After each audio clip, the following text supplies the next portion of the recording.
buenas noches, señoras y señores, ¿cómo están ustedes? Bienvenidos a otra edición del Péndulo por Unicanal. Hoy les planteamos tres temas en el Péndulo. El primero tiene que ver con las licitaciones dirigidas del Ministerio de Obras Públicas y Comunicaciones. El Centro Industrial y Metalúrgico fue el único organismo que directamente señaló las cosas como le parecen a sus socios que son en cuanto a licitaciones que realiza el Ministerio de Obras Públicas. Hablan de direccionamientos.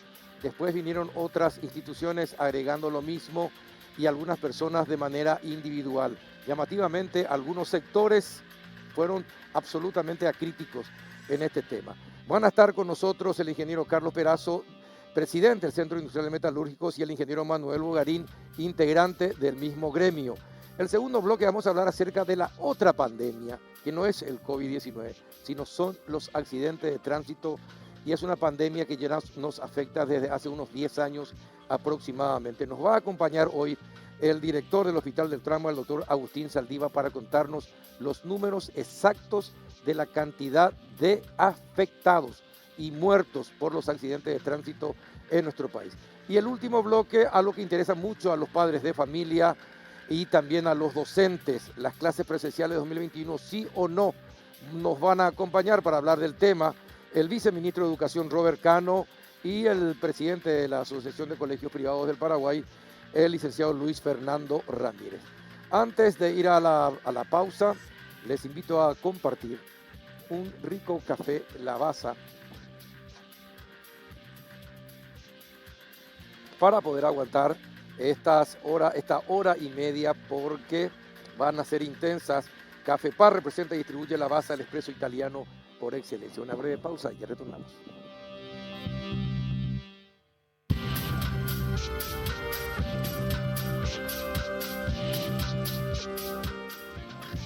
¿Qué tal, ingeniero Carlos Perazo? ¿Cómo anda? Muy bien, Carlos. Muchas gracias por la invitación para participar. Gracias por venir. ¿Qué tal, ingeniero Manuel Bogarín? ¿Cómo está? ¿Qué tal, Carlos? ¿Cómo está? Bien, Buenas bien. noches. ¿Cómo anda su papá? Bien, bien. ¿Está bien? Está mejorando. ¿Ya está mejorando? Ya está mejorando, Bueno, sí. saludos Se me han al dado. ingeniero Walter Bogarín. Bueno, el comunicado del Centro de Industriales generó, a partir de ustedes, que fueron los que se animaron, empezaron otros sectores a animarse a contar detalles de lo que son las licitaciones en el Estado paraguayo, y concretamente muchos de ellos en el Ministerio de Obras Públicas. Son prácticas que sabemos que existen, pero que ustedes en un comunicado muy elegante, sin agresión, dejaron establecido claramente cómo son las cosas. ¿Por qué se sigue permitiendo? ¿Por qué se siguen permitiendo los direccionamientos? ¿Qué hace que las licitaciones sean direccionadas para favorecer a una otra empresa con ciertas normas que en realidad no son muy importantes, pero que se aplican para decir, bueno, esta es la empresa que tiene que ganar? Hablaba yo con el ministro Vince ayer en Radio 1 de Marzo, y al respecto de la nota que presentaban ustedes, y él decía, no, yo entiendo, lo que pasa es que pierden las licitaciones y se molestan. ¿Ustedes están pichados porque pierden las licitaciones, porque alguien gana, o realmente hay quejas de la forma como se hacen las licitaciones? Yo no creo que sea una cuestión de saber perder y saber ganar, como dijo el ministro en la entrevista esa. Es más bien para nosotros una cuestión de que nosotros debemos asegurarnos que las empresas metalúrgicas tengan libre participación a las licitaciones del Estado. Porque de esa forma, con la libre competencia, el Estado sale beneficiado, obteniendo el mejor precio, y nosotros nos aseguramos que haya trabajo para nuestros asociados. Y es esa restricción la que nos molesta. No nos molesta perder o ganar. Yo particularmente Forma parte del juego. yo no participo en esas licitaciones. Mi empresa no tiene nada que ver con eso. En este momento nos toca a nosotros sentarnos a defender los intereses de todos nuestros asociados, no de uno o de otro. Es por eso que nosotros sacamos este comunicado. Y en este comunicado nosotros más bien indicamos qué es lo que queremos que suceda, ¿verdad? Queremos que se levanten estas trabas arbitrarias que impiden... ¿Cuáles, por ejemplo, son las trabas arbitrarias? Y bueno, podemos comenzar, por ejemplo, cronológicamente, habíamos visto en Petropar, ya hace unos años, creo que fue a finales de 2018, en aquella ocasión para el mantenimiento de toda la planta de Mauricio José Troche, se había en primera instancia contratado al PNUD. Época de Patricia Zamudio. Época de Patricia Zamudio, sí. se había contratado al PNUD para hacer el trabajo que hace normalmente la Dirección Nacional de Contrataciones Públicas. Eso a nosotros ya nos llamó la atención. Y se obvia los controles. Claro. Supuestamente PNUD también realizó los mismos controles. Nosotros no vimos la misma transparencia en aquel momento. PNUD cobra 4% por sus servicios. La Dirección Nacional de Contrataciones Públicas cobra 0,4%. ¿Para qué le vamos a pagar más a alguien si va a hacer lo mismo que hace contrataciones públicas? Bueno, además de eso, vimos dentro de los pliegos de esa licitación ciertos criterios que nos parecían demasiado arbitrarios. Uno de ellos, por ejemplo, la exigencia de la ISO 14000. Sí. ¿Qué es la ISO 14000? La ISO 14000 es una norma de gestión ambiental que yo, como una empresa, la aplica sobre lo que hace dentro de su establecimiento. O sea, yo me puedo ir afuera y hacer un trabajo afuera y ya la ISO 14000 ni siquiera me está cubriendo. ¿Verdad? La ISO 9000, que es otra de las normas de las cuales se habla, es una norma que habla sobre la calidad de lo que yo produzco. Pero son normas ambas muy importantes, pero no son de carácter obligatorio, son de carácter opcional. En contrapartida, la ISO 14000, nosotros tenemos al Ministerio del Ambiente, al MADES, Sí, al MADES, que a todos los industriales nos exige cumplir con toda una serie de leyes para estar seguros de que estamos cumpliendo con la naturaleza, de que no estamos creando ningún daño, controlando nuestros efluentes y demás. Yo leí hace poco, justamente por la aplicación de la ISO 14000 a las empresas metalúrgicas, que son una de las más contaminantes. Todos nuestros desperdicios son prácticamente reciclables, 100% reciclables. Toda la chatarra que nosotros generamos se convierte acá en Paraguay en varillas. Entonces, ¿dónde está la polución que genera la industria metalúrgica? No importa, de igual manera nosotros estamos sujetos al control de la MADES. Ahora, ingeniero Bogarín, tengo entendido que, hablando con mucha gente, tengo entendido que pusieron como ejemplo una licitación en donde el que finalmente termina firmando el contrato y que gana, porque tenía supuestamente el ISO 14000, pero creo que ni tenía todavía cuando eso, no teniendo el mejor precio, quedando cuarto, termina ganando por el tema del ISO 14000. Así Creo mismo. creo que incluso le termina sobrepasando a su empresa que estaba mejor posicionada, ¿no? Así mismo, así mismo. Ese caso en particular que estaba hablando Carlos, primero vamos a lo anterior. Para poder ganar o perder una licitación, nosotros tenemos que poder participar primero. Una vez que podamos participar, podemos ganar o perder. Y lo que nosotros venimos a defender acá es, queremos poder participar, que nos dejen participar, no que nos pongan trabas en los pliegos donde nosotros, varios de nuestros asociados quedan fuera de la... Que favorecen a alguien en particular. Que favorecen a alguien alguien en particular. Por ejemplo, lo que ya estaba diciendo el presidente, el tema de las certificaciones optativas, cuando nosotros, toda industria tiene que cumplir el reglamento del MADES, ¿correcto? Nosotros generamos un plan de residuos, un plan de qué vamos a hacer con la chatarra, qué hacemos con los residuos líquidos en el caso que haya. Cumplimos todo el plan de contingencia que nos exigen para poder operar libremente, ¿verdad? En el caso que estás comentando, igual se presentaron 8 oferentes, Sí. y los primeros 4 oferentes fueron eliminados. De los 8 que se presentaron, solamente uno de hecho cumplía la exigencia específica de la cual estamos hablando, de ISO 14000. El Estado terminó pagando 17.600 millones de guaraníes por algo que estaba en 13.000 millones aproximadamente. Pagó. Son 4.500 millones de guaraníes de más en una licitación por haber puesto especificaciones Que sacó arbitrarias de que te carrera limitan. directamente a 4 competidores. Correcto. Así mismo. Y Así mismo, le eliminó a 4 de una. cuatro empresas nacionales quedaron fuera. Algunas son asociadas a nuestro gremio, otras no. ¿Sí? Pero 4 empresas quedaron afuera. Lo que nosotros venimos a defender es que se pongan en los pliegos las exigencias que son necesarias. Queremos aclarar que el gremio en ningún momento pide que se baje la calidad del producto. Nosotros lo que queremos es que nos dejen participar, que al exigir un herramental específico, que hay distintas maneras de cortar el acero. Al exigir, por ejemplo, un herramental específico, hay 2 o 3 empresas que tienen. Y pudiendo cortar eso de otra forma, el abanico de oferentes va a ser mucho más grande, con el beneficio que eso acarrea para el Estado. Tener mayores oferentes, tener mayor competitividad, tener menor precio. Ahora, ¿es normal el lobby para ganar licitaciones? Yo no lo conozco, sinceramente. Yo participo con mi empresa en 2 licitaciones al año y jamás he hecho lobby. Yo he presentado lista de precios.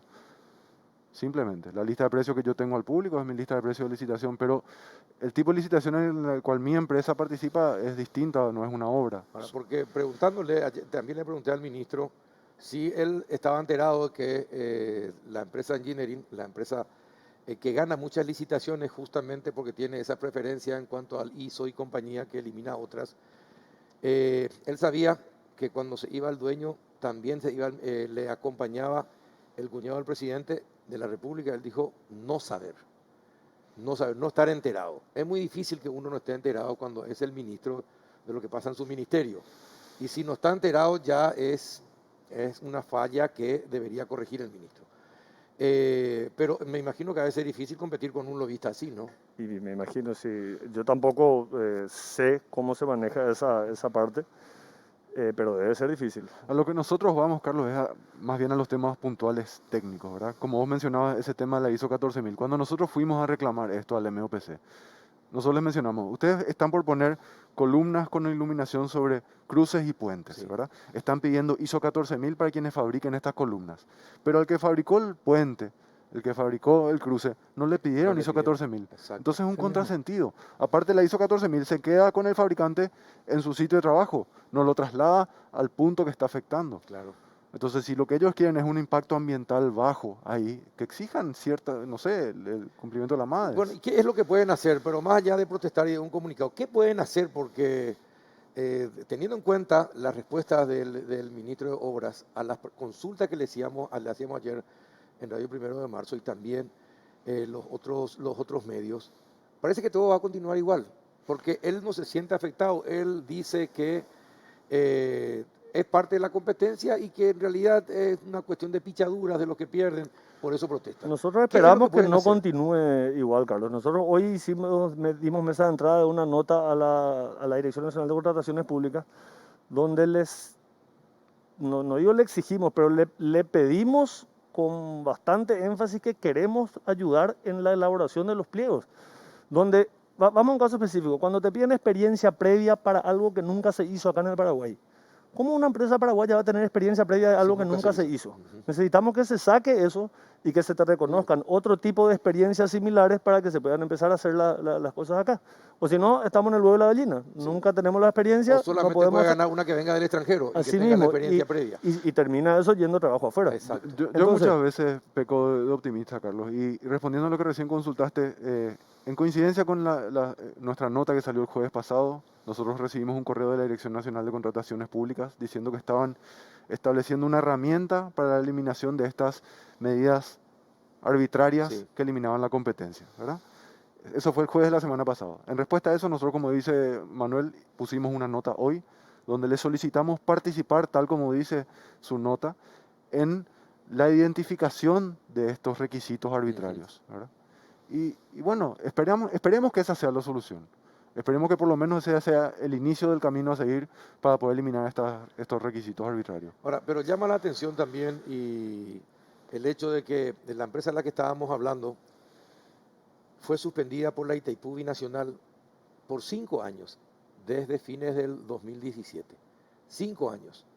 Y sin embargo, el mismo Estado, que es el que administra el 50% de Itaipú, le sigue contratando fuera de Itaipú a la misma empresa suspendida, a la que el Estado le suspendió por 5 años. ¿Cómo entienden ustedes esa situación? y es un contrasentido, Carlos. Es un contrasentido que el propio Estado te suspenda y el propio Estado te contrate. ¿Y qué se puede No. hacer? Y mira, nosotros como gremio lo que podemos hacer es exigimos que tengamos más posibilidades, que nuestros asociados tengan más posibilidades de participar y que se cumplan las leyes que se tienen que cumplir. La propia ley de contrataciones públicas dice que no pueden meter requisitos que direccionen hacia uno u otro lado. Correcto. Y poner certificaciones optativas, poner experiencia previa, poner exigencias muchas veces dimensionales específicas. Por ejemplo, esto tiene que tener A por B de tamaño y cuando en realidad, vamos a hablar del caso de un panel solar, por ejemplo, no pueden exigirte que tenga tal distancia por tal distancia al panel, que exijan la potencia que tiene que generar en todo caso, pero no el tamaño específico del panel. Correcto. Eso es lo que nosotros pedimos como gremio, que podamos sentarnos con contrataciones públicas a ayudarles a poder decir, señores, esto te cierra el abanico de participación y nosotros lo que queremos es que haya la mayor cantidad de oferentes posibles, que el trabajo quede acá en el Paraguay, que nosotros consigamos poder participar para que el trabajo se quede acá en el país, para que haya mayor cantidad de oferentes, mayor competencia. Eso genera, nosotros en el gremio tenemos más o menos 40.000 personas directamente vinculadas al gremio. Y fuera del gremio, el sector metalúrgico es muchísimo más grande, ¿verdad? Pero nosotros lo que queremos es que la gente pueda participar en el engrandecimiento del país, en la construcción del país. Bueno, ustedes son ingenieros, son técnicos, ingenieros calificados, están hace años en la profesión. Y nosotros que no entendemos de ingeniería, no entendemos de cálculos, ni de presupuestos, pero sí tenemos un poco de lógica. Y no podemos entender cómo una pasarela puede costar $2.100.000 y un edificio de 4 pisos, $500.000 menos. No podemos entender. Yo no sé, ustedes que son los técnicos, No podemos ¿es entender. comprensible o no? Una pasarela para que la gente transite por arriba, para comunicarse de una avenida a la otra parte de la avenida, cuesta más caro, casi $500.000 más caro que un edificio de 4 pisos. ¿Tiene lógica? Ese es el problema de la eliminación de la libre competencia. Cuando uno elimina la libre competencia, se queda atado a un solo precio. Yo no vi el proyecto de la pasarela, yo no puedo calcular si está bien o está mal el precio de esa pasarela. Pero inevitablemente, cuando uno se queda con un solo oferente, cuando vos te vas y te empecinás que querés este auto y solo este auto, vas a pagar el precio de ese auto. Entonces, lo que necesitamos para que eso se elimine hasta de la discusión de si el precio está bien o está mal, es hacer la libre competencia. La libre competencia genera el menor precio para el Estado. Nos beneficiamos todos nosotros. El pueblo que paga su impuesto es mejor usado en obras. Y lo que no se usa en obras, lo que no se usa además, se utiliza para cosas que son más necesarias a veces. La salud, estamos en una época de crisis y todos tenemos que usar esta mascarilla por no sé cuánto tiempo más.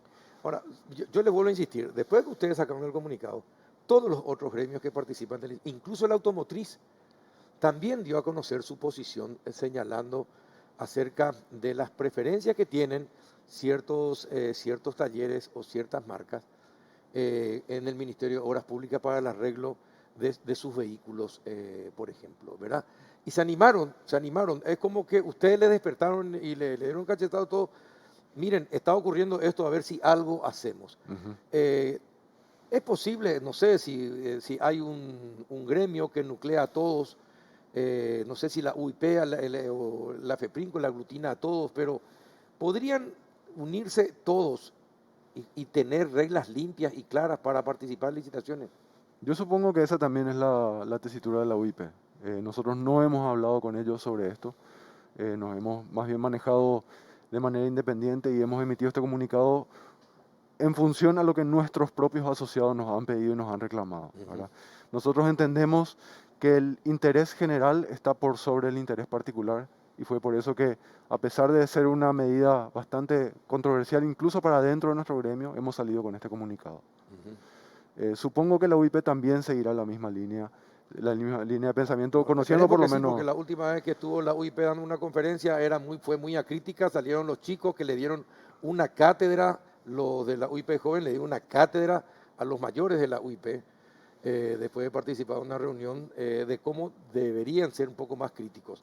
Pero, a ver, usted está, creo que es una persona experimentada, ingeniero, en el tema de la elaboración de todo lo que se refiere a los proyectos de construcción de puentes. ¿Cómo se hace eso? ¿Qué se tiene en cuenta? Y no, específicamente esta licitación Sí, de en cuanto puentes... a los precios y cómo se arma una licitación así de puentes. Bueno, hablemos de los precios. El primer llamado a licitación de puentes que hizo el Ministerio de Obras Públicas, habían exigencias como, por ejemplo, experiencia previa que nosotros no podíamos participar. Claro. Esa vez sí tuvimos eco favorable, se cambiaron La especificación en ese caso pudo participar la industria nacional. De hecho, se presentaron 7 empresas, 3 nacionales, una brasilera, una americana, una austríaca y una inglesa. Ganó un consorcio de empresas paraguayas, con un ahorro de 60% para el Estado. O sea, lo que estaba previsto que iba a costar 80.000 millones, terminó costando 32.200 millones. ¿En serio? Sí, de 80.000 millones terminó costando 32.000. Así se estaba preparando una licitación de 80 millones que termina costando 32.000 millones. Gracias a la inclusión de la industria nacional. Un trabajo hecho por el CIME, donde se pidió que se saque la experiencia previa porque nunca se había hecho. Estas tres industrias paraguayas no iban a poder ofertar, o iban a ofertar y iban a ser eliminadas por no tener la experiencia previa. Probablemente el trabajo iba a ir a Brasil, a Estados Unidos, Austria o a Inglaterra. Se hizo acá en Paraguay con ese ahorro. O sea, por la plata que estaba prevista se pudieron haber hecho 2.700 metros en lugar de 1.000. O sea, terminó un ahorro inmenso para el Paraguay. Fue un éxito esa licitación a tal punto que se volvió a llamar y volvió a ganar otra empresa paraguaya. Y ya hay, Ahora, hoy hay más de 2.000 metros. Hablaron con el ministro, eso, ministro, hicimos esto, porque sinceramente a mí me llamó la atención que él haya creído que la protesta de ustedes es simplemente por pichaduras, por perder licitaciones. Y hablar con el ministro no hemos hablado. No, yo particularmente, y creo que el presidente tampoco, como gremio, no fuimos. Nosotros sí le invitamos al ministro antes que asuma al gremio, donde nos dijeron que iban a apoyarse en el gremio, que iban a escuchar nuestras sugerencias. Nosotros no tuvimos no nos reunimos con él para poder pedir que las especificaciones sean más justas para que pueda participar mayores industrias. Después de la presentación de la nota o a la opinión pública, ¿ustedes dialogaron ya con el ministro o no? No hemos dialogado. ¿No les llamó? No. Para nada. ¿Ustedes tampoco pidieron alguna cita con el ministro? No, solamente pedimos audiencia con la Dirección Nacional de Contrataciones Públicas. ¿Y hablaron con Pablo Saiz? No, hoy fue el pedido de audiencia. Ah, hoy recién pidieron. Hoy fue el pedido de audiencia, sí. Ajá. Hoy pedimos la audiencia donde, como te dije, nosotros le pedimos, aparte de ponernos a disposición, exigimos formar parte de una mesa de diálogo donde nosotros podamos detectar las especificaciones que son dirigidas. Que nosotros necesitamos, Carlos, que la industria nacional pueda participar. Aclaramos que nuestro gremio no está pidiendo nada en detrimento de la calidad. Nosotros simplemente queremos poder competir dentro competir transparentemente, competir libremente dentro de las licitaciones. Eso genera un beneficio para el país. Es trabajo que queda acá, es más gente que tiene un puesto de trabajo digno. Permea a la sociedad. Pero la competencia es real, no hay arreglos, no hay un oligopolio de empresas que van presentándose, gana uno, gana otro, manejan los precios. ¿La competencia es real? Totalmente. No hay tanta. Por ejemplo, en el MOPC, ¿qué hay de licitaciones de estructuras metálicas? Hubo 2 licitaciones de puente, que son esta que te está contando el ingeniero, más una posterior que ganó otra empresa. Hubo 2 licitaciones de iluminación LED y la licitación de la pasarela. Son 5 licitaciones. O sea, y en la mejor experiencia de todas esas fue donde más empresas participaron, en la primera de puentes, que participaron 9 oferentes entre internacionales y nacionales y el Estado se ahorra 60%. O sea, eso es lo que nosotros buscamos. Eso es lo que queremos para el Estado, eso es lo que queremos para la industria. Queremos que nuestros asociados puedan optar por participar, no es ni siquiera ganar, pero si ni siquiera le dejas comenzar a correr la carrera. Ahora, y cuéntenme, honestamente, la pasarela, si ustedes lo hubieran construido, lo hubieran hecho por $2.100.000. Mira, Carlos, yo no quiero pecar no vi el proyecto de esa pasarela y aún no pasé por ahí. A pesar de que trabajo ahí a 2 cuadras, todavía no la vi en vivo, vi por fotografía y demás cosas. Yo hice un cálculo rápido. Ahora, pero los costos se hicieron en base a la revista Costos. Eso es normal también en el ministerio. Yo no sé que las referencias se tomen de una revista. Y no tiene mucho sentido. ¿Para qué tienen tantos no sé, ingenieros claro. si al final...? No, yo hice un cálculo rápido y me salió aproximadamente entre $400 y $500.000. ¿Cuánto te salió, ingeniero? Entre $400 y $500.000. ¿Cuánto, ingeniero? $400 a $500.000. Usted no hizo ningún cálculo. No es mi especialidad. No es su especialidad. Entre 400 y terminamos pagando 4 veces, 5 veces más. Increíble, ¿no? Los problemas Así de eliminar es. la libre competencia. Como dice el presidente, es el problema cuando se cierran las puertas y queda uno solo. Quedan pocos oferentes. Bueno, qué ilustrativo que fue, realmente fue ilustrativa la charla. Yo les agradezco que hayan venido. Yo sé que usted tenía un compromiso familiar, le agradezco que va a llegar un poco atrasado, le agradezco que esté con nosotros. También, ingeniero, gracias por venir. Pero qué ilustrativo esto. Lo que acabas de decir, 400 a 500 mil dólares, estamos hablando de una persona que está acostumbrada a hacer licitaciones de puentes, ¿verdad? Hizo un cálculo y ese es el precio de la pasarela. No es ni el único ni el primero que dice ese precio. Ya otros ingenieros también dieron como referencia ese precio. Yo para poder cruzar, Carlos, hice la consulta a un grupo asociado nuestro de Portugal y ellos me pasaron 470. O sea, no estamos muy lejos. No está muy lejos. No estamos muy lejos. Bien. Bien, ingenieros. Don Carlos, muchas gracias por venir. Gracias a vos. Emanuel, muchas gracias por estar acá A también. ustedes por la invitación, Carlos. Gracias. Espero que estén siempre. Ya ven que nosotros no somos tampoco lobos, nosotros los periodistas, ¿verdad? Así que pueden venir tranquilamente, pero creo que es necesario que todos nos ayudemos para volver más decente este país en cuanto a contrataciones se refiere. Necesitamos mucho más decencia. Gracias por estar acá. Eso es lo que buscamos. A Gracias, ustedes, Carlos. gracias, Carlos. A la vuelta de la pausa vamos a hablar con el doctor Agustín Saldívar, el director del Hospital del Trauma. A la vuelta de la pausa, ya volvemos. Llegaron a Bristol las super ofertas en celulares. Aprovecha toda la variedad de marcas y modelos con los mejores precios del país. Escucha esta super oferta. Celular Samsung Galaxy A01 Core Duos. Precio normal 18 cuotas de 99.000 guaraníes. Ahora solo 18 cuotas de 59.000 guaraníes. Además aprovecha los últimos días para participar y ganar con la promo de tus sueños. Una camioneta Toyota New Hilux 2021 0 kilómetro full equipo, más combustible gratis por un año, más 50 millones de guaraníes en efectivo. Contactanos ya desde la comodidad de tu hogar al WhatsApp 0991-670-000, llamando al 519-4000. También a través de nuestras redes sociales o comprando online en www.bristol.com.py. No esperes más, pedí ya. Bristol, la mejor casa de electrodomésticos del país. Y ya estamos en compañía del doctor Agustín Saldívar, el director del Hospital Nacional del Trauma. ¿Qué tal, doctor? Buenas noches, gracias por venir. Buenas noches para vos, Carlos, y realmente gracias por el convite para el péndulo y sobre todo para poder compartir con la audiencia sobre todo lo que es el trauma en sí y los desastres que causan, Así mismo. no solamente en la persona, sino en las familias. Miren, hace aproximadamente 10 años, y que este programa ya está hace 10 años, venimos hablando nosotros de que los accidentes de tránsito deberían ser una cuestión de salud pública. Recién en los últimos 2 o 3 años parece que se va tomando en serio, no sé si se va tomando en serio, pero pareciera que sí.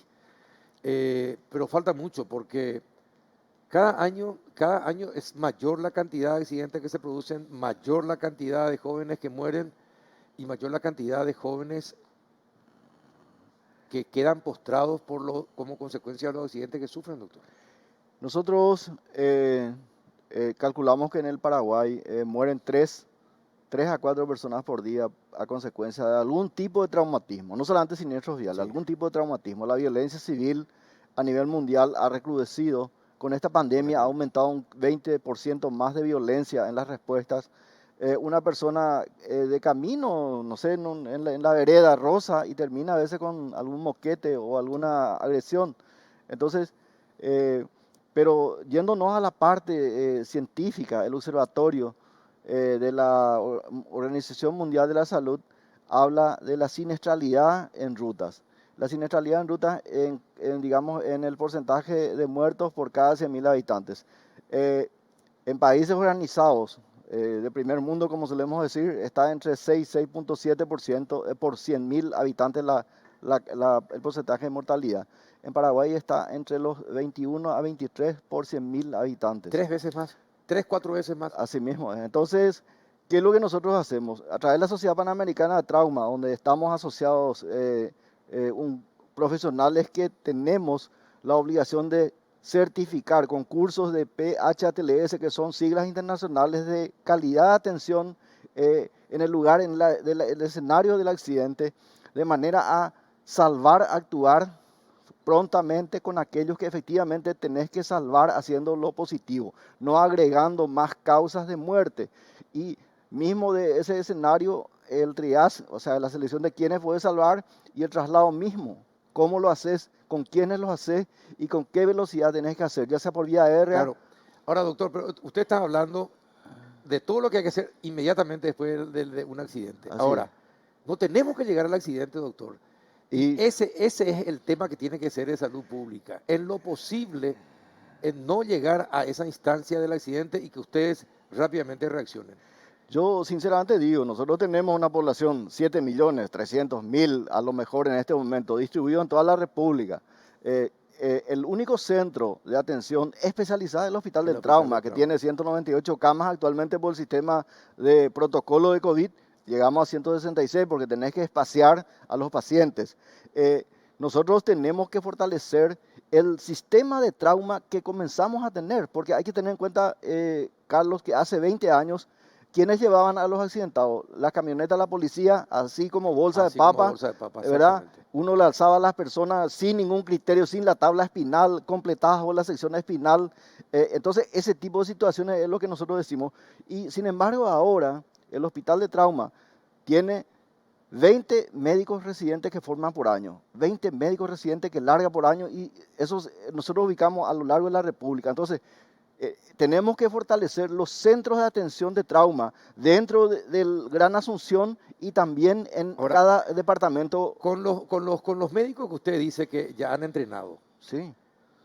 ¿es posible tener en cada departamento un hospital de referencia de trauma? Nosotros ¿O van a faltar médicos? en 3 gobiernos ya hemos escrito en el programa de gobierno que resulta ser que vos mismo dijiste, causa de muerte, primero enfermedades cardiovasculares y las consecuencias, segundo está cáncer, tercero tal vez tengan las enfermedades metabólicas actualmente porque comemos mal, y cuarto está el trauma. Pero dentro de la población de 15 a 30 años, trauma está allá adelante. Entonces decimos, tenemos que nosotros fortalecer la unidad de atención en los hospitales departamentales, sean regionales, y hacer que los municipios y los gobiernos departamentales se empoderen del capítulo trauma. El capítulo trauma en esta pandemia a nivel mundial sirvió para sistematizar el traslado de pacientes, porque vos estás hablando de ambulancias, estás hablando de bomberos. A mí me lastima cuando veo un bombero, con el respeto que merece su trabajo, juntando monedas en las esquinas, como mendigos, cuando realmente tenía que ser cubierto financieramente su asistencia de medicamentos y alimentos y un salario digno por los municipios o los gobiernos departamentales. Entonces, ellos tienen que formar parte del centro, o sea, que el sistema de socorro del accidentado, de manera que efectivamente salvemos más gente. Porque, ¿qué pasa? Hay gente que se accidenta, tiene un traumatismo cráneo grave, por ejemplo, no sé, voy a poner una camino entre Villarrica y Coronel Oviedo. Se le socorre tarde, el cerebro muere a los 5 minutos de no tener oxígeno. Entonces viene ese paciente y nosotros hacemos una craneotomía descompresiva, salvamos eso, pero queda un secuelar. O directamente forma parte del, digamos, de banco de órganos de tejidos para los trasplantes. Desgraciadamente esa es la situación. Qué bárbaro. Ahora, ¿quiénes son los responsables, doctor? A ver, si tuviéramos que dibujar un cronograma, un protocolo de cómo debería ser. Hoy día, ¿Qué tenemos ahora? Usted me acaba de decir que entre 15 y 30 años es la mayor, es decir, las personas de entre 15 a 30 años fallecen más por accidentes, por traumas, generalmente por accidentes de tránsito, que por cualquier otra cosa. Así es. Hoy día, en la época de mejor y mayor producción del ser humano. El Producto Interno Bruto sustenta a esa persona, o es el estudiante el ahorro, porque ¿qué es lo que nosotros decimos? Yo voy a repetir lo que dice un colega anestesiólogo, no voy a decir su nombre. Él me dice, una familia de clase media o de bajo ingreso, tiene 4 o 5 hijos, ¿cuál es su joya? Sus hijos, ese es su futuro, quiere que salga un futbolista, quiere que salga algún profesional, entonces tiene que cuidarle. Sin embargo, la educación, ¿qué es lo que hace? Le llevan motocarro, le compran una moto, hay 5 o 6 motos, no le obligan a usar casco. Entonces, ¿qué es lo que estamos haciendo? Después eso se convierte en una carga social, si es que realmente tiene un Exactamente. traumatismo de cráneo, Así mismo. por un lado. Y por otro lado, si es un papá, deja hijos huérfanos, o directamente, si es madre, deja también hijos huérfanos. Entonces estamos hablando de la etapa más productiva, creador de Producto Interno Bruto de una nación. Tenemos que hacer un énfasis. ¿Qué tenemos ahora? Tenemos el sistema de SEME, tenemos los bomberos y tenemos el hospital de trauma y los hospitales regionales. Pues ahora, con este presupuesto que nosotros estamos teniendo, y de hecho en forma proactiva, ya te digo, hace 2 años cuando llegamos al trauma, utilizando el buen capítulo que hicieron todos los directores que pasaban por el hospital de trauma, entonces decimos nosotros, vamos a crear la ley del fortalecimiento de la asistencia a la red de la atención al trauma en todos los capítulos. Doctor, ¿cuántas personas mueren al año por traumas de accidentes de tránsito? De accidente de tránsito, nosotros creemos en los últimos informes de la Agencia Nacional de Tránsito es de 1.204 pacientes por año. Muerte violenta, ponerle que sea casi 2.000. De los 2.000 tenés un... ¿Muerte violenta qué son? Muerte violenta es trauma, cualquier tipo de trauma, accidente en el trabajo, agresiones por tercero con arma blanca, arma de fuego, contunción, tal vez caída deportiva, que también de repente hay Claro. accidentes. Muerte violenta casi 2.000. De eso tenés unos 24% de suicidio, 26% es las causas de muerte violenta. De muertes violentas. De muerte ¿Cuánto, violenta. cuánto por ciento de 24%. suicidio? 24% de los 2.000, 240 personas. Es decir, 400... Altísimo, altísimo. Pasa desapercibido 480, y a veces hasta queremos escapar nosotros de las enfermedades mentales que ocurren en nuestra población. Acordate que hay mucha depresión Exactamente. y en este momento con una pandemia, así como la que nosotros estamos viendo, personas que se te mueren, vos en tu cuadra tenés un muerto, en la otra cuadra tenés, en el barrio tenés lo mismo. Y la depresión, perdiste tu trabajo, a lo mejor el sustento de tus hijos, el estudio de tus hijos y bueno. Es decir, que prácticamente lo mismo que el COVID-19 en un año. Es así. Entre accidentes de tránsito y muertes violentas sería. Así mismo, ¿no? Es otra pandemia entonces. Y realmente la epidemia del trauma a nivel mundial es altísimo. Es decir, un capítulo que nos ocupa a nosotros y nos permite a nosotros realmente interactuar con colegas de toda Latinoamérica y el mundo. ¿Y cuánto necesitan? ¿Qué se necesita para ir mejorando la situación? Nosotros realmente, y eso te propongo ya así como ciudadano, nosotros no podemos seguir solamente actuando en un sistema cementado y fragmentado en la atención de las causas sociales. No podemos separar la atención de la salud de una persona sin tener en cuenta los indicadores sociales. De hecho, la violencia, vos sabés por qué recrudece. Así mismo. La marginalidad, de ahí viene la violencia. Para una persona que agarra un machetillo y te asalta y te quita tu celular, probablemente ese sea su normal, que para nosotros es una agresión. Entonces, no podés separar. La atención de la sociedad debe ser completo, Integral. un todo integral. Sí. Y nosotros entonces, definitivamente, la gente dice, vamos a hacer educación, metemos en el currículo la educación vial. Correcto, está bien, se metió. Por otro lado, dice la gente, hagamos una punición mayor a los que llevan menores de 12 años en sus motocicletas o su motocarga. Vamos a decir, bueno, o los cuaciclones a la gente que tiene más plata para hacer su diversión. O sea que en todos los niveles hay desatención. Usted sabe que yo tengo que llegar muy temprano al trabajo. Vengo muy temprano al trabajo, a la mañana.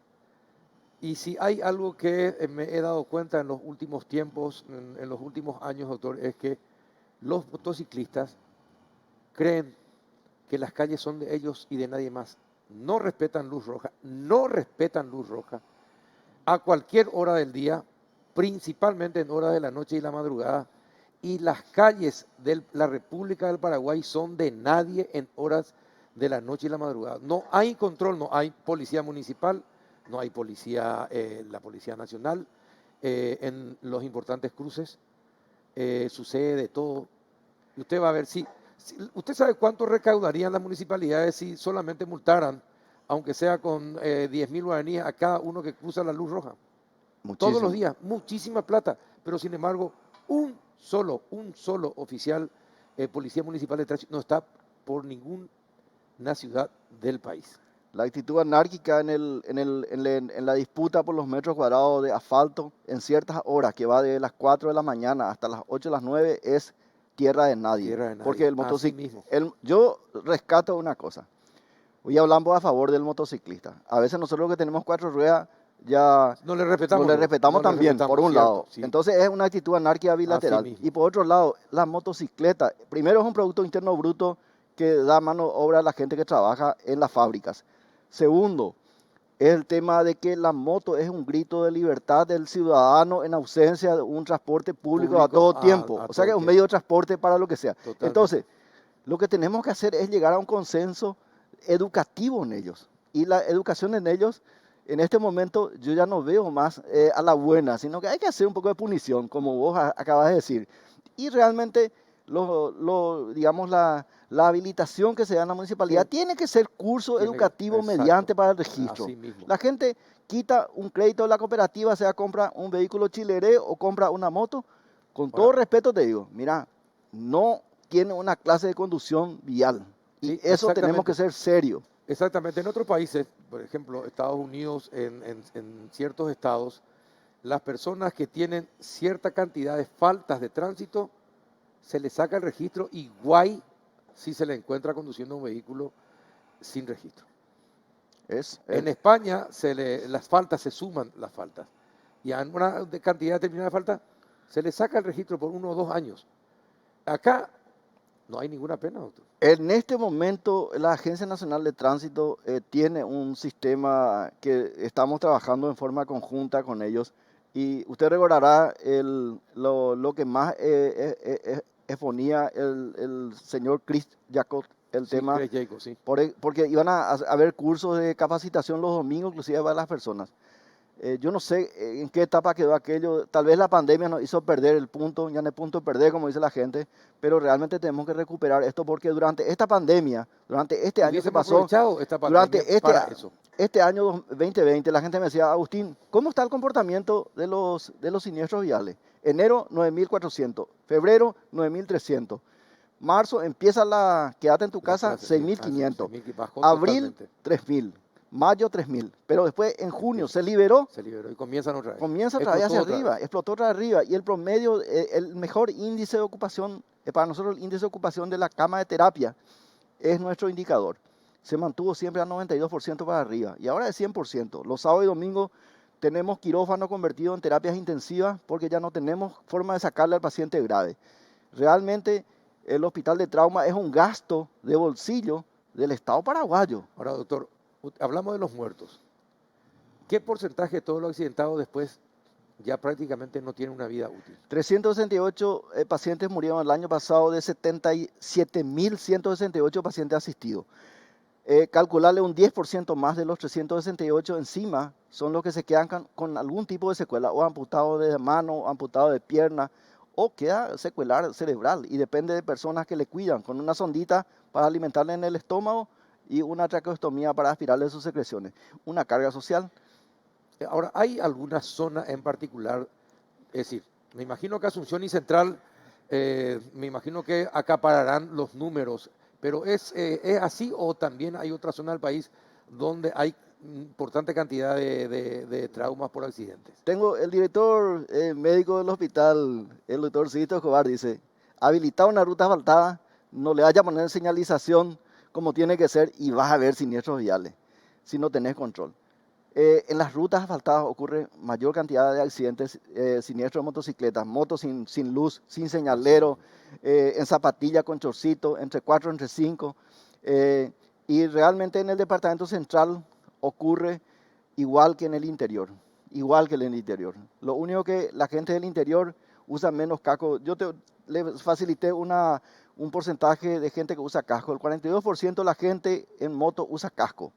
Y el resto no usa Solamente casco. el 42%. El 42%. No llega ni al 50%. Así es. Y solamente el uso de casco evita en un 80% para arriba que tengas lesiones graves en el cerebro. Porque si es a cabeza pelada, Sí, la lesión cerebral es segura. es segura. Qué bárbaro.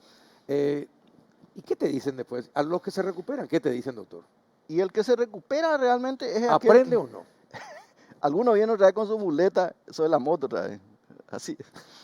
No tiene remedio, no tiene remedio. Y lo triste, y siempre suelo repetir, Carlos, es esto. Normalmente el joven, sea que se accidente en 4 ruedas por vuelco, por arrollamiento, porque tuvimos el año pasado 864 arrollamientos. La gente anda mal, no mira las cebras, Sí. no mira pare escuela, silencio hospital, nada de eso pasa. Se sube en su coche y no importa, es anárquico. A lo mejor el que se accidentó salió sano de su casa. Ocurre el accidente, está en emergencia. Viene toda la familia. Primero tenga que hacer contención de la familia. Pero después hay una craneectomía descompresiva porque no usó casco. Tal vez tiene un traumatismo de tórax, drenaje de tórax bilateral, rotura de hígado, riñón, Vaso. fractura. Entra en terapia. Pasan los días. A lo mejor es sometido a un coma medicamentoso. Después pasan los días, entra la visita y llega su mamá o tu papá, te dice, no se despierta mi hijo, ¿qué es lo que le hicieron? Y yo le digo, se le hizo la craneectomía descompresiva, acá está la tomografía. Y después pasan los días y bueno, ya el médico ya es culpable. Sí. Y vos tenés que decirle la crudeza, ¿verdad? Lastimosamente, y ese capítulo duele decirlo a mis colegas. Vos le tenés que decir, es lo que resta de su hijo o de su hermano o de su marido o de la persona del pariente. Porque ese es el porcentaje. Nosotros tenemos nivel de conciencia 15/15, es así como estamos hablando. Pero cuando ya tiene disminuido, eso va disminuyendo los puntajes. Y a veces vos tenés que decirle, es lo que tiene. A veces el medio de comunicación de esa criatura o de ese joven le habla a su mamá o a su pariente, mueve su dedo, del pie o la mano. O a veces hace un parpadeo. Esa es la forma de comunicarse. O un gemido. Entonces, esa es la realidad que uno quiere evitar. Es inevitable, probablemente siempre va a ocurrir los Siempre van a accidentes, ocurrir los accidentes. pero no con la ligereza que ocurre en el Y país. no en la cantidad que ocurre. Así es. Y bueno, usted habló también, doctor, acerca de la violencia, que aumentó desde el mes de marzo Sí. del año pasado. ¿En qué porcentaje aumentó la violencia en la sociedad, no solamente en los hogares? Hoy nomás veíamos como en Capiatá, justamente en tu ciudad, un chofer de un ómnibus a tongazos en la vereda con el chofer de un vehículo pequeño. No, y la gente perdió. Solamente porque se tocaron la bocina, porque alguien paró de mucho tiempo y no hay paciencia y a tongazo limpio. Nosotros vimos un 20% de aumento de la violencia civil. 20%. 20%. Nosotros nos veíamos a todos los pacientes que atendíamos en traumatismo cerrado de tórax y abdomen, eran por choque, por accidente de trabajo. Había poca violencia por arma de fuego. 15 años atrás era violencia por arma de fuego o por arma blanca. Actualmente, los fines de semana, y yo te digo los meses en que la gente decía, no vaya a salir de tu casa. Ese era abril, marzo, abril, mayo. Y aumentaban los accidentes de pequeños en sus casas. Accidentes deportivos, Sí, caída de exacto. altura, lo que sea. Porque los patios son pequeños, ¿verdad? Y la violencia por sábado y domingo. Disminuyeron los accidentes de tránsito, pero aumentó la violencia doméstica. Violencia doméstica, agresión intrafamiliar, marido, mujer, dentro de la casa, y la violencia por terceros. O sea que trago de por medio, droga de por medio, porque hay que tener eso en cuenta también, ¿eh?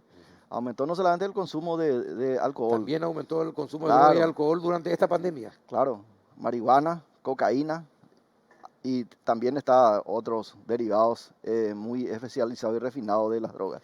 ¿Y hay alguna estadística en cuanto a los estratos sociales? ¿Dónde se producen más hechos de violencia? ¿En qué nivel? En el nivel medio-bajo, Medio bajo. sí. Nosotros tenemos bien tipificado eso.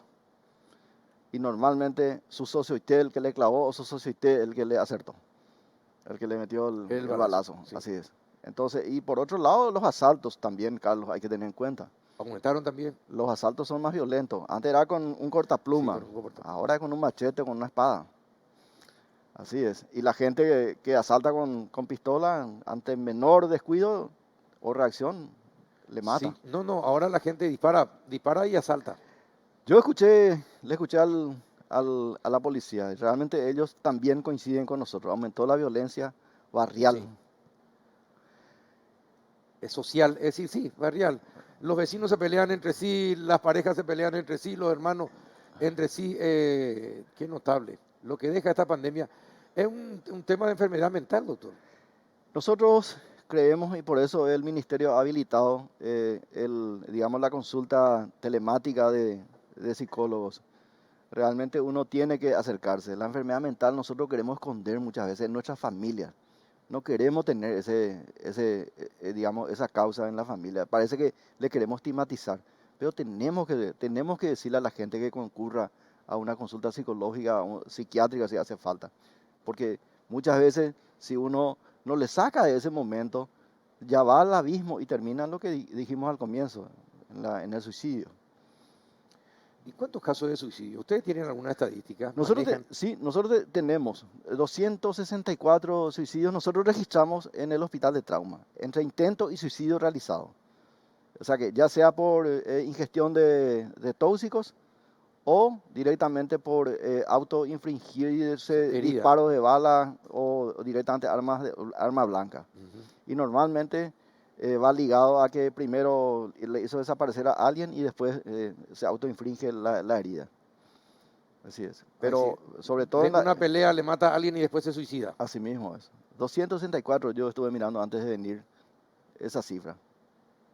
Y entonces, doctor, vos que manejas toda esta cifra, ves todo lo que pasa, lo ves y lo sentís, lo palpás en carne propia. ¿Qué pensás de la sociedad paraguaya así? Cuando estás reflexionando, te vas a tu casa y tener la oportunidad de reflexionar cuando suceden hechos impactantes, doctor. ¿Qué pensás de la sociedad paraguaya actual? Y tenemos que ser proactivos, tenemos que actuar en los estratos donde estamos y tenemos que tratar de salir también del estrato. No podemos nosotros ser monjes y quedarnos nosotros en nuestro monasterio nomás. Tenemos la obligación de salir a hacer una evangelización. Voy a darle el nombre de eso. Tenemos que salir a ser proactivos, tenemos que ser activos, tratar de hablar con los distintos actores que pueden cambiar esta situación. Yo soy esposo, tengo 5 hijos, ¿verdad? Profesionales, algunos ya, y tengo la obligación como docente en la Facultad de Ciencias Médicas, la UNA, de decirle a mis alumnos qué tipo de médico yo quiero que sean.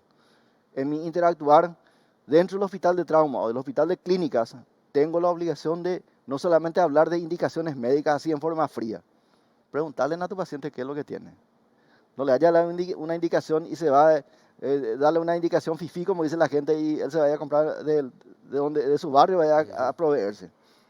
Ve qué es lo que tiene en su barrio y qué es lo que puede adquirir para mejorar su situación. A eso yo me refería cuando... Y dígame una cosa, ¿y usted nota alguna política de Estado en ese sentido? Realmente la preocupación, yo creo que este año 2020 fue una cuestión de atendamos a la pandemia. Y muchas causas de muerte quedaron quiescentes ahí, opacados por la situación. Yo creo que este es el momento y sinceramente de expresar lo que yo siento, ¿verdad? Está la vida debe continuar. Vamos a esperar la vacuna, por un lado. Pero eso no quiere decir que vamos a seguir estando escondidos de la situación. Salgamos a enfrentarlo. Lavado de manos, uso de las mascarillas como tiene que ser, el distanciamiento. La vida continúa, tenemos que trabajar, tenemos que producir el Producto Interno Bruto que necesita nuestra nación para que realmente no sigamos debiendo y podamos cubrir las necesidades de nuestra sociedad. Atendámosle con mucha altura a los que más necesitan y lo que por lo menos tenemos el sustento, hagamos ese sustento para los otros. Gracias por tu reflexión, doctor, y gracias por venir y contarnos también estas realidades. Muy importante, espero, como me gustaría que tengas más tiempo y más veces acudas, porque yo creo que es una forma de evangelizar, usando tu término, a la gente también, comunicándole, diciéndole las cosas claramente como las hiciste esta noche, doctor. Te agradezco muchísimo. El agradecido nuevamente soy yo soy parte de más de 1.600 funcionarios del Hospital de Trauma, soy un compañero que trabaja en cirugía vascular en la urgencia, circunstancialmente estoy en este cargo de director. Yo soy un paraguayo que quiero sumar a tu pensamiento, al pensamiento del que nos está mirando y realmente cambiar. ¿Cómo se hace el cambio? El cambio hacemos nosotros, primero en nuestro terreno y salir a cambiar a los otros. Así es. Así es. Gracias, doctor, por venir. Por favor. A la vuelta de la pausa vamos a hablar acerca... ¿Usted está de acuerdo con las clases presenciales que vuelvan, sí o no? Sí, estoy de acuerdo. Está de acuerdo. A la vuelta de la pausa vamos a hablar de las clases presenciales. Ya volvemos. Llegaron a Bristol las super ofertas en celulares. Aprovecha toda la variedad de marcas y modelos con los mejores precios del país. Escucha esta super oferta. Celular Samsung Galaxy A12 Duos. Precio normal 18 cuotas de 194.000 guaraníes. Ahora, solo 18 cuotas de 119.000 guaraníes. Además, aprovecha los últimos días para participar y ganar con la promo de tus sueños. Una camioneta Toyota New Hilux 2021 0 kilómetro, full equipo, más combustible gratis por un año, más 50 millones de guaraníes en efectivo. Contactanos ya desde la comodidad de tu hogar al WhatsApp 0991-670-000. Llamando al 519-4000, también a través de nuestras redes sociales o comprando online en www.bristol.com.py. No esperes más, pedí ya. Bristol, la mejor casa de electrodomésticos del país. Ya entramos en el último bloque del péndulo y saludamos al viceministro de Educación, Robert Cano. ¿Qué tal, viceministro? ¿Cómo anda? ¿Cómo estás, querido? Bien, Gusto saludarte, bien. Luis. Hola, Saludos. Luis Fernando Ramírez, ¿cómo anda usted? Carlos, ¿cómo Compañero, estás? amigo, ¿cómo está? Bien, un placer. Gracias por invitarme a estar aquí con el viceministro Cano. Bueno, ¿qué hacemos con las clases? Acabamos de escuchar al doctor Saldívar, él está de acuerdo con que las clases sean presenciales. Los maestros dicen que le van a llevar al matadero a los chicos si es que se van a las clases presenciales ya desde marzo. Están totalmente, el doctor Morinio dijo que sería también peligroso que vayan a las clases. ¿Qué se hace entonces teniendo en cuenta esas opiniones? Son opiniones, justamente. Yo no creo que sean una cuestión unánime. Acá tuviste recién un entrevistado que te dijo que sí. O sea, las posiciones están polarizadas y eso se respeta. Se respeta que hayan creencias, hayan a lo mejor hasta temores, eso se respeta. Por eso el retorno se hace en dos modalidades, presencial y virtual. El que por ahora nos gana confianza, se respeta, vamos a continuar con virtualidad mejorada. Y el que se anima, adelante. Creo que ese grupo va a estar incluso animando a que estos que están en duda vuelvan. Ahora, la educación es muy importante en el país. Es fundamental, si queremos salir del atraso, la educación es fundamental y la educación de calidad es más todavía. Esta pandemia nos enseñó algo. No estamos preparados para lo virtual, todavía. Sí, así es. No sé si es solamente, no sé solamente si es en el sector público, en el sector privado también es lo mismo. Así es, Carlos, no solo en Paraguay, en el mundo. Sí. La escuela, porque la universidad en ese sentido en otros países hace rato Ya entendió sí. esta dinámica. ¿Por qué? Porque el joven ya está en esta dinámica. El niño todavía tenemos alguna creencia que no.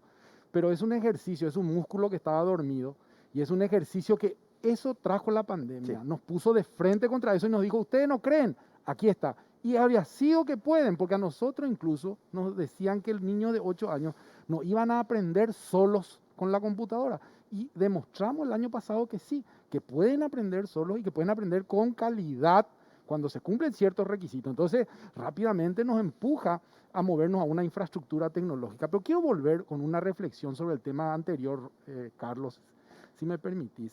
A mí me preocupa Lo del matadero. mucho. Sí, te voy a decir que me preocupa. Me preocupa que esas personas o las personas que piensan así, sin entrar en ningún nombre en particular, ¿por qué no piensan así con lo que pasa en San Bernardino? ¿Por qué no piensan así que se habilitaron los balnearios, las fiestas? Se habilita el fútbol se habilita y la educación no se habilita. Yo me pregunto, como sociedad, ¿cuál es el mensaje que le estamos dando a los niños? ¿Cuál es el mensaje que le estamos dando a los jóvenes cuando decimos, todo lo que es fiesta se puede habilitar? No importa, se pueden hacer eventos hasta de 100 personas, pero las clases no se pueden habilitar. No puedo creer porque además el colegio es el ambiente más contenido que pueda existir. El niño no va a estar solo, el niño va a estar con los maestros, el niño va a estar cumpliendo protocolos. Exacto. En una fiesta, yo hasta cierto punto puedo controlar que se cumplan los protocolos, pero después de 4 o 5 horas que la gente está bebiendo, ¿qué pasa con los protocolos? ¿Quién controla los protocolos? Sin embargo, nadie dice eso. Entonces a mí me asusta este tipo de reflexiones que tenemos en una sociedad que habilita la fiesta del fútbol y que restringe el inicio de la escuela. Es grave, Carlos. Porque también nosotros, ¿qué hacemos? Privilegiamos. Es decir, ¿a qué le estás dando importancia? El mensaje es, Claro, es más importante el fútbol que la escuela. así es. Con Y lo así, que nos pero- costó, Carlos, y si- llegar a tener los niños en la escuela. Nos costó muchísimo porque en el interior, ¿qué pasa, Carlos? Dicen, no, que venga nomás a trabajar conmigo, dice el papá. Y sí, cierto, porque no le ve el valor a la escuela. Nosotros ya salimos de ahí, ya estaban los niños en la escuela y ahora estamos retrocediendo, es peligroso. La escuela va a ser un lugar seguro, eso para tranquilidad a los padres y los que están ahí viendo. No, sobre todo de los maestros y los directores. Mira, no todos los directores, mi querido. Hay Sí, pero lo que son más mediáticos están todos los días en todos los canales y en la radio y te dicen lo mismo y asustan. Lo que pasa cuando decís los directores, tenemos que ser también un poco selectivos. Algunos sindicalistas, claro. Algunos realmente, no, hoy nos reunimos, por ejemplo, con el Colegio Técnico Nacional, su director, presidente del Centro de Estudiantes y presidente de Cooperadora Escolar, en un diálogo ameno, sincero, planificando lo que es el retorno en ese colegio emblemático. Por ejemplo. Pero la base del diálogo, cuando uno entiende que realmente el protocolo que decía Luis Fernando va a hacer que la convivencia sea segura, no van a estar alborotados ni aglomerados. Va a ser un lugar donde realmente se va a hacer realidad ese modo seguro de vivir. Ahí los chicos van a aprender también eso. Ahora, yo les digo nomás algo. Una persona, un chico que se contagie, te van a enterrar. Es decir, todos aquellos que no quieren el retorno de las clases, no, te van a poner eso como ejemplo y mediáticamente podrán te poner, van a querer fusilar. Te cuento, el protocolo que estamos terminando con la gente del Ministerio de Salud, nos reunimos casi 3 veces por semana con ellos, establece, también considera esa posibilidad. Va a haber un árbol, le llamamos el árbol de decisiones. Hay como 8 diferentes situaciones que si se da el caso positivo en la casa del estudiante, ¿qué se hace? Sí. Automáticamente el director ni siquiera hace falta de comunicar a la supervisión, de oficio desencadena una acción. Si hay un estudiante que tiene, si hay un síntoma dentro, si alguien está con síntomas en el momento de estar ahí, todo está de alguna forma finamente estudiado, de modo tal que la respuesta sea rápida. Es convivir con esto, pero convivir en forma segura. No, es cierto lo que dicen, riesgo cero nunca existe en ninguna parte, pero este protocolo, y nos llevó tiempo, nos está llevando tiempo, tiene muchísimas consideraciones, es fácil de cumplir, está muy bien pensado y creo que va a hacer que esto se minimice a la misma Esto va a ser en los colegios públicos y privados. Estamos trabajando. Protocolo para el público y privado. El mismo. Nosotros, ¿cómo están los colegios privados preparándose? Nosotros estamos trabajando desde el mes de noviembre, trabajamos, como dice Robert, en mesas técnicas que nos reunimos con periodicidad, asumiendo los protocolos, estudiando, viendo factibilidades, hemos puesto la infraestructura. Nosotros tuvimos que llenar una planilla de cuántas canillas hay en el colegio, cuántos baños. El agua viene de SAP, viene de pozo, viene de dónde viene el agua. O sea, hay todo un estudio de la infraestructura de cada institución que se trabaja con la supervisión, que se presenta y se va haciendo un estándar para llegar a un mínimo, ¿verdad? Después, claro, algún colegio tendrá más... Son las escuelas privadas. Las escuelas privadas, los colegios privados, ¿verdad? Pero tenemos un estándar mínimo de lavamanos en la entrada, de acuerdo a la cantidad de alumnos, de acuerdo a la circulación que va a existir. Incluso algunos colegios en la transición patio-aula, ¿verdad? Porque a lo mejor tener lavamanos en la puerta, pero necesitas también en el patio. Se han acondicionado los patios, se han acondicionado los recreos. Es decir, se trata como de cubrir absolutamente todos los espacios y todo el escenario para minimizar, mitigar el riesgo y la posibilidad de contagio, ¿verdad? Ahora, esto es con colegios que tienen recursos. ¿Qué pasa con los colegios públicos? Los colegios públicos también están preparados. Yo sé que ahora hay una campaña mediática por inclusive crear un clima hasta apocalíptico del estado de las infraestructuras. No es así. El ministro estuvo hace poquito incluso haciendo una revisión. Te cuento una cosa. Nosotros hace 8 años que venimos. Pero escúchame, en el último año, entre diciembre de 2019 y diciembre de 2020, solo el MEC intervino 1.500 instituciones. Las municipalidades de gobernación intervinieron 1.200. Son 2.700 instituciones en un año. Es 1/3 del total. Y todos sabemos la deuda histórica que tiene la educación con el tema de infraestructura. Es una deuda enorme. Se están avanzando. Y realmente, para pensar, puede ser que hasta tomen mal lo que voy a decir, pero lo que hace al retorno seguro tiene que ver más que nada con la convivencia. Hoy hicimos el ejercicio con la gente del CTN, del Colegio Técnico Nacional, ¿verdad? Los padres querían colocar 15 lavatorios en la entrada. No hace falta tanto. No hace falta. Se tiene que dimensionar, se tiene que calcular. Lo que hay hoy, y eso vamos a trabajar el domingo en el Colegio Técnico, vamos a tratar de hacer el esquema con lo que hoy tiene el CTN, que tiene un colegio importante, gestionando bien las entradas escalonadas. No es que vengan todos en masa, en manada. Se entra en forma ordenada, Y ese ordenamiento de entrada, el chico va a estar 20 segundos dándose la mano. Ahora, pero tiene que ser un trabajo tan coordinado, Sí, sí. porque nosotros solamente estamos viendo la posibilidad del contagio en la escuela, ¿verdad? Y cómo hay que protegerse en la escuela. Pero hay todo un proceso desde que el chico se levanta en la Sí, casa, sí. sale de la casa y toma el ómnibus, porque hay muchos chicos cuyos padres no tienen vehículos Sí, y se tienen que movilizar en vehículos. Bueno, durante ese trayecto de salida a casa y de salida del colegio y vuelta a casa, ¿qué dice el protocolo? Porque me imagino El protocolo que también habla de eso, habla. ¿qué va a pasar con los Habla de, ómnibus habla y con los sí, micros? habla de ¿Quién va a recomendaciones. controlar eso? Habla de recomendaciones. Esto que pongo acá en la mesa es algo que tiene que tener el estudiante que viaja en colectivo, tiene que tener esto. Por lo menos algo de esto, ¿verdad? El alcohol en gel, el tapabocas, es lo que decimos, tenemos que comenzar a convivir con esto Sí. y avanzar, ¿verdad? El estudiante va a tomar sus recaudos. Si ocurre un evento, y seguramente van a ocurrir, no decimos que va a ser perfecto, ya se sabe lo que se va a hacer. Y está tan acotado. Por eso la importancia de los grupos burbuja. Por eso es que somos tan celosos con saber quién entra en cada momento del tiempo en clases presenciales. Porque eso, de esa forma se tiene la trazabilidad y el seguimiento de los grupos y se pueden tomar acciones inmediatas. Eso todo mitiga. Lo que vos me decís también ocurre con la gente que se va a trabajar también. Claro. Carlos. Claro. O sea, estamos hablando de un proceso en el que tenemos que ir comenzando a avanzar, pero en forma ordenada y cautelosa. Ahora, pero contempla. Porque Contempla. porque yo Todo. estoy Contempla. recibiendo mensajes ahora mismo en el celular Sí, de padres que justamente están preocupados por esta sí, situación. contempla. Y acabo de Contempla. transmitirles una preocupación de uno de los Contempla. padres. Les quiero contar una cosa. O sea, yo tampoco quiero hacer promesas y tampoco le quiero poner aprietos al viceministro de Transporte. Pero en una de las reuniones con los padres, y eso vamos a hacer unos cálculos, incluso tampoco quiero hacer que sea una promesa, pero existe hasta la posibilidad de que pidamos a la empresa de transporte que hayan unidades exclusivamente destinadas a estudiantes, por A ejemplo. los chicos. O sea, no es una idea descabellada, se puede hacer sí, eso. sí. Entonces con eso también se minimiza. Hay que hacer un esfuerzo entre todos para poder llevar a los chicos a la escuela, porque si sopesamos las ventajas y desventajas, las desventajas de quedarse en casa son mucho mayores. Hablábamos con Luis Fernando del tema de la pandemia invisible. Invisible, así mismo. Ahora, perdón, Sí. Luis Fernando. Ahora, viceministro, la microplanificación del Ministerio de Educación, ¿ya les determinó a ustedes cuántas son las escuelas que necesitan de urgente reparación de baños y compañía que son fundamentales en el interior del país? Se hizo un reglamento y el año pasado se hicieron esas intervenciones puntuales, por eso hablamos de cerca de 2.700 instituciones que han sido intervenidas y siguen siendo intervenidas en este proceso. Y esa es una prioridad, es lo que se hace con el presupuesto que se tiene y se han avanzado. Ahora, ¿y por qué es lo que nos informan de eso? Mira, Vos ¿quieres sabés que te diga? hay ¿Quieres que te cosas diga? que yo no entiendo. El Ministerio de Educación pues tiene que tener el mejor sistema de comunicación, mejor que cualquier No, otro organismo del Hay Estado. una frase bastante trillada. Buenas noticias no son noticias. No creas. No, es así. No, no creas. Te doy un ejemplo claro de cómo se tergiversa la información. Y lo tengo acá clavado acá en la garganta. En la garganta, a ver, contanos.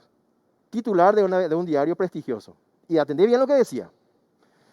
La mitad de los estudiantes de las zonas rurales no estudió en el 2020 porque no tenía internet y la otra mitad no estudió porque no tenía dinero. Así decía, de alguna forma. ¿Qué vos concluís? La mitad no. ¿Qué no estudió? Nadie estudió. Y es mentira. Es mentira.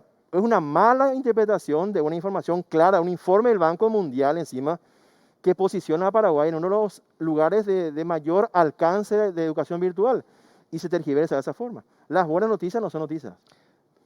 ¿Cómo fue el año 2020 en los colegios privados? Y es diverso. Tampoco el sector privado es homogéneo. Es Por eso. diverso. El sector privado también tiene un sector que cumple una función social Sí. muy importante. Son escuelas pequeñas, rurales o enclavadas en algunas ciudades muy populosas. Y la verdad que subirnos a la tecnología fue el mayor desafío. El mayor desafío. Nos costó aclimatarnos 6 meses, pero creo que pudimos reaccionar y poner las bases para empezar una educación virtual o digital, ¿verdad? En algunos lugares había instituciones que ya veníamos trabajando así hace tiempo y para nosotros fue un acelere y poder pegar un gran salto realmente.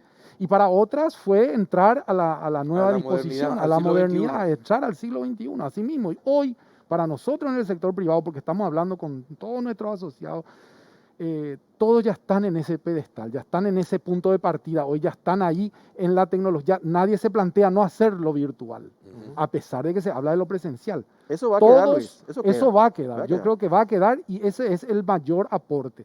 Todavía después, en términos de aprendizaje, quizás tengamos que hacer algunos refuerzos que para eso están el tiempo de aprestamiento Sí. o los 3 meses que yo creo entre febrero, marzo y abril.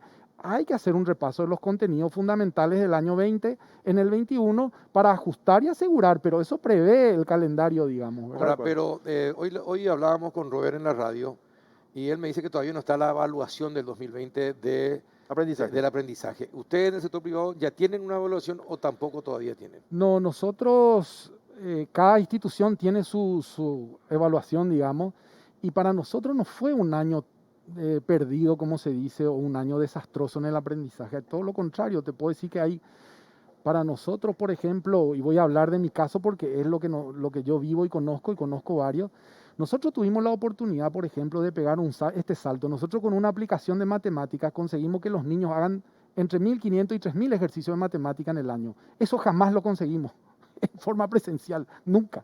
O sea, yo te puedo decir que hoy, que el 2020 para nosotros fue un año tan excelente como cualquier otro, ¿verdad? Pero requiere de un esfuerzo y de un trabajo absolutamente distinto, diferente de un estudiante preparado, de un docente preparado, y eso hay que trabajar y hay que insistir. Pero tampoco el sector privado es homogéneo. Sí, Es cierto. tiene más posibilidades y más ventaja porque con el recurso, no solo el recurso, porque a veces no es disponer del recurso, sino tener la disponibilidad de hacer los cambios y los saltos rápidos, que es lo que a veces Menos burocracia. en un Menos transatlántico es difícil hacer.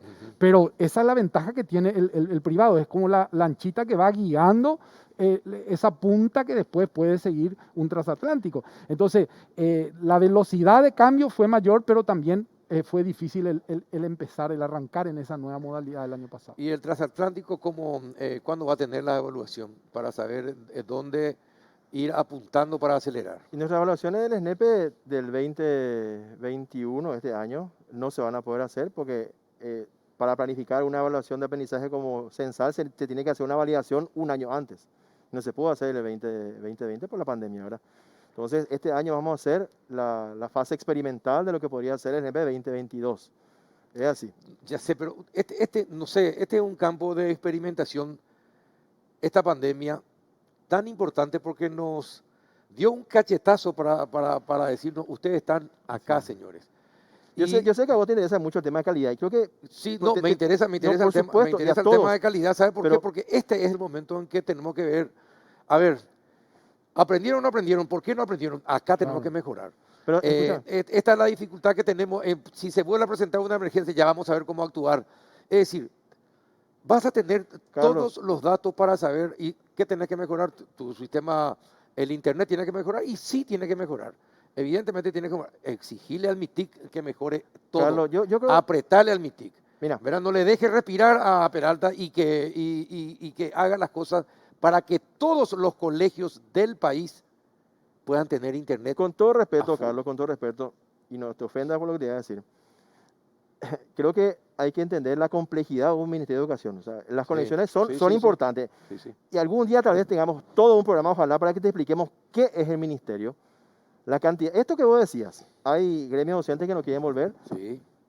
y hay docentes, y se generaliza. El ministerio es por lejos la cartera más complicada. Intereses económicos. Lo que cuesta sacar una licitación, porque sabemos bien que hay cotos de poder ahí que están... No me diga, también en el Ministerio de Educación. Por supuesto, y romper esa inercia es complicado. Hay proveedores que son históricos, que ahora También. sí, pero que han dejado, y todo un tema es intereses económicos, intereses políticos hay. Esta superproveedora también ganó licitaciones. No, y yo creo que esta no, ¿eh? Yo te creo que sí. Puede ser, no sé. Te Pero, voy a mostrar después. dale, mostrame. Te voy a mostrar. mostrame. Ahí te vas a pichar. Pero tiene. Pero hay intereses económicos, políticos, religiosos, intereses gremiales también hay. Y cada quien tiene su cuota ganada, que cuando vos querés modificar algo para bien, sus intereses se ven lesionados y no se van a quedar brazos cruzados. Van a operar para que las cosas no cambien. Eso también es la batalla solitaria que libra el ministerio y que la gente no ve, pero que es necesario. Te cuento un caso, ¿verdad? 2 ministros atrás, se amplía la cantidad de supervisiones, 200 supervisiones más. Innecesariamente, ¿eh? Y para poder nutrir la supervisión. Marta Lafuente. No voy a dar nombres. No decí quiénes no son voy los a ministros, nombrar, porque no vamos a voy revisar nomás. Y revisa. Bueno, ya revisan. Me obliga a revisar. Sí, a ver, Bueno, está bien. escúchame. 2 ministros, 200 supervisiones. Cada supervisión no opera sola, opera con gente. 1000 personas fueron sacadas de las escuelas, de alguna manera, que estaban cumpliendo algo para nutrir a 200 supervisiones. Yo digo esto y sé que me van a crucificar muchos, ¿verdad? Pero es así. Tenemos que volver a optimizar esto, porque de esa forma las cosas no van a poder avanzar. Ahora, a los dos le pregunto, del total de los chicos que se inscribieron el año pasado, ¿cuántos terminaron las clases? ¿Cuántos se desinscribieron? Si es que se desinscribieron. No se desinscribieron, Carlos. Lo que se sabe, y tengo que decirte la verdad, técnicamente vamos a saber en marzo, cuando tengamos que comparar quiénes estuvieron en el 2020 y no están en el 2021. Pero hay indicadores muy interesantes que se pueden ya notar. Se llama tasa de egreso. El porcentaje de estudiantes que egresaron del último año en la media en el 2020 fue mayor que en el 2021, en el 2019, por ejemplo. Eso quiere decir que hubo una alta retención.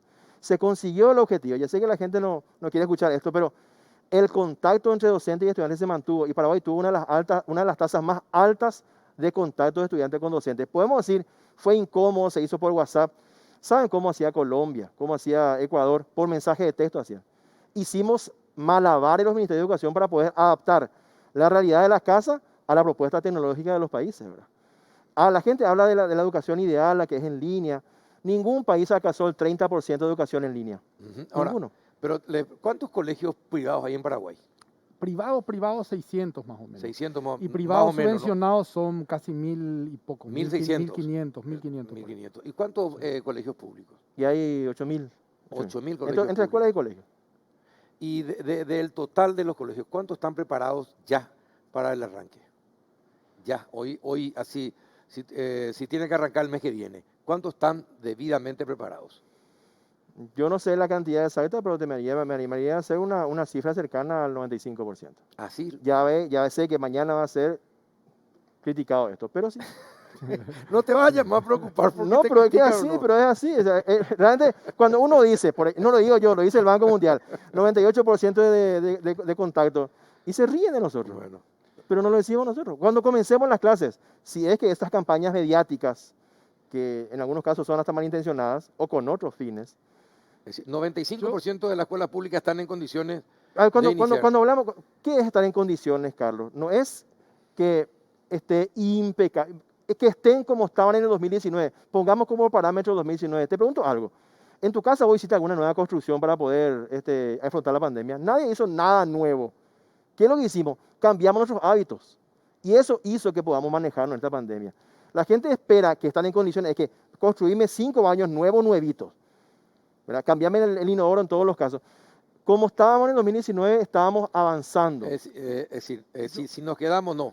Si estamos como el 2019, nos quedamos 2 años. Estamos mejor. Y hubiésemos aprovechado la pandemia para el mejoramiento de muchas cosas. Se han intervenido el 30% del total se intervinieron, de 1.500 más 1.200, 2.700. Y en los colegios privados, ¿cómo es la situación, Luis Fernando? Ahí estamos listos nosotros y ansiosos por comenzar, ¿verdad? Para nosotros es fundamental arrancar este año y estamos ahí muy preparados después del gran golpe que tuvimos el año pasado. Y te voy a decir esto que vos preguntabas de la cifra, Carlos. Ya está, ¿verdad? El año pasado fue histórico el récord de salida, de traspaso de alumnos del sector privado al sector público. 6.000.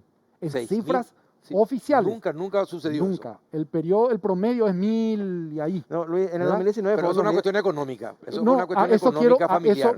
a eso quiero llegar. El problema, se vieron las familias afectadas y sufrieron los colegios y sufrimos los colegios privados y creo que todavía Eso va a seguir, Ujú. va a seguir. ¿Por qué va a seguir? Porque el problema es el trabajo. La gente se quedó sin trabajo y ese es un problema real que le afecta. Y voy a contar ¿Y una qué pasó anécdota. con esos 6.000? ¿Se inscribieron en las escuelas públicas o dejaron de estudiar? Se No, inscribieron se en la inscribieron. escuela pública, Se inscribieron en la hicieron A ver, en la escuela Yo pública. quisiera hacer una pequeña ¿verdad? precisión, ya sé que son detalles, ¿verdad? Pero no es que solamente en la pandemia ocurre esa migración. No, Luis. ocurre normal. Normalmente, y la Pero cifra mil. del año 2019 eran 2.500. Bueno.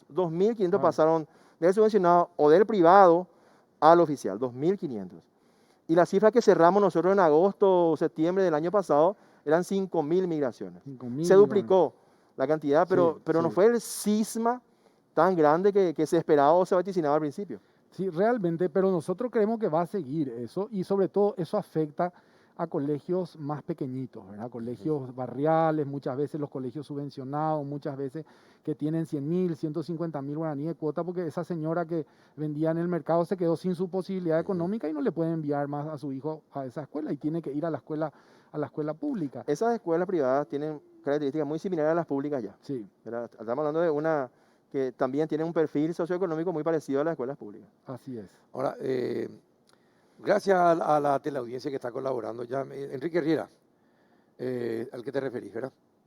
Porque después vino Raúl Aguilera y ya vino después Eduardo Peta, ¿verdad? Entonces, ¿cuántas supervisiones crean? 200. Innecesariamente decís. Sí. Bueno, se nos va, lastimosamente se nos va el tiempo. Este es un tema fundamental. Carlos, Yo le agradezco que volver, tenga- atrás, vamos- volver vamos- atrás a eso no crea Sí. que es fácil. No. Es difícil. Y los supervisores me van a disculpar, pero es lo que tenemos que hacer. Nobleza obliga, nosotros queremos honrar el sudor y el sacrificio del paraguayo que paga con sus impuestos, mejora esto, ¿verdad? No vamos a estar, con los pocos recursos que tenemos, lo que podemos hacer es optimizar. Optimizar es lo que nos cuesta. Y esto es optimizar. Luis Fernando. Yo creo que Para terminar.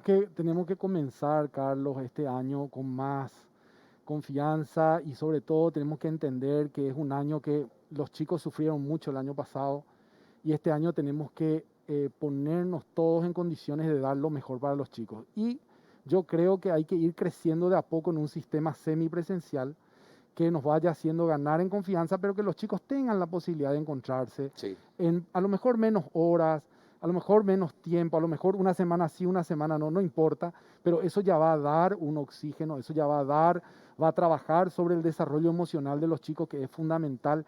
Y no se olviden de esa pandemia silenciosa que es la depresión La depresión. infantil, ¿verdad? Exactamente. Luis Fernando, gracias por venir. Gracias, Carlos. por Viceministro, invitarme. gracias por estar acá. Gracias, Carlos. por el espacio. Les voy a seguir invitando Sí. porque ustedes saben que para mí es una obsesión la educación de calidad. Así que... Decíamos 95%. Sí. Ese 5% son 400. Para que sepa uno más que se puede hacer caso. Bueno, perfecto. Gracias, viceministro.